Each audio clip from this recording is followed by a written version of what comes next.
ახლა კი ანი მასხარაშვილი გაგვაცნობს ღვინის კონკურსში გამარჯვებულ კომპანიებს. მოусმინოთ ამის.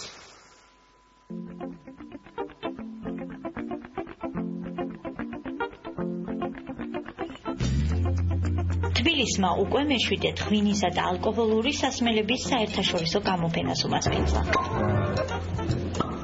საგამოფენო ცენტრი ექსპო ჯორჯიაში წელს ქართული ღვინისა და ტრადიციული მეთოდებით დამზადებულ ყველთან ერთად 6 ქვეყნის ნაწარმის დაგემოვნებას შეძლებდით.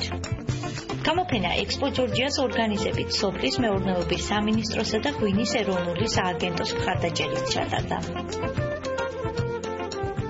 მნიშვნელოვანია ეს გამოფენა, რომ მოხდეს ქართული ღვინის პოპულარიზაცია. 3 დღის განმავლობაში ძალიან ბევრი უცხოელი და ადგილობრივი ღვინის პროფესიონალი სტუმრობს გამოფენას, ეცნობა როგორც ადგილობრივ ღვინოებს, არის ასევე მსხვილი წარმოებლები და მცირე მარნები, რომელიც შეიძლება ქართული ხალხისთვის ჯერ კიდევ უცნობია.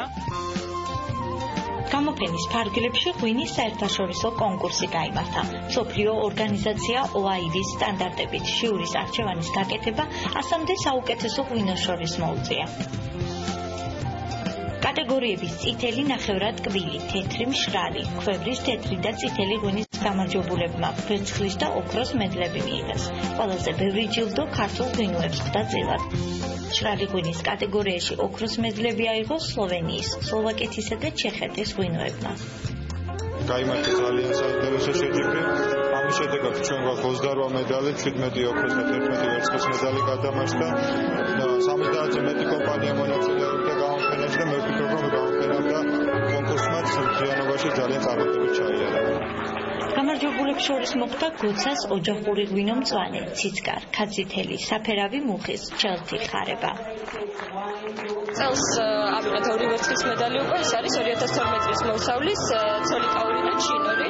რა თქმა უნდა, ძალიან ბედნიერები და ამაყები ვართ ამ ჯილდოზე. სულათა ბედნიერება ნომინაციაში ბევრის თეთრი მშრალი, ოქროს медали მოგვანიჭეს. ძალიან დიდი წარმატებაა ისეთი პატარა ორგანიზაციისთვის, როგორც ჩვენ ვართ, მით უმეტეს ეს არის ბიოღვინო. კარგად ნაცნობი ხვანჭკარა, მუკუზანი, საფერავი, ქინძმარაული ყველაზე დიდი მოწონება სწორედ კომპანია შუმის მეღვინეობამ განსახილდა და სხვადასხვა კატეგორიაში 6 ოქროს მედლით დაჯილდოვდა. როცა ვებულობ ამდენ ოქროს მედალს, უნებრივად მაყოფილი უნდა იყოს. ეს არის ჩვენი კომპანიის მთლიანი კოლექტივის, ჩვენი მეღვინეების უდიდეს გამოსახულება, რომელმაც სულ და გული ჩაახსოვეს ამ ღვინის დამზადებაში. კონკურსამდე 2 დღის განმავლობაში ჟიურის წევრები ღვინის დეგუსტაციაში ვიღებდით მონაწილეობას. ჩვენ ქვევრისა და საერთაშორისო სტანდარტებით დამზადებული სასმელები დავაგემოვნეთ. პირადად მე ქვევრის ღვინოს ვანიჭებ უპირატესობას. არ იყო რთული საუკეთესო სასმელების გამოვლენა.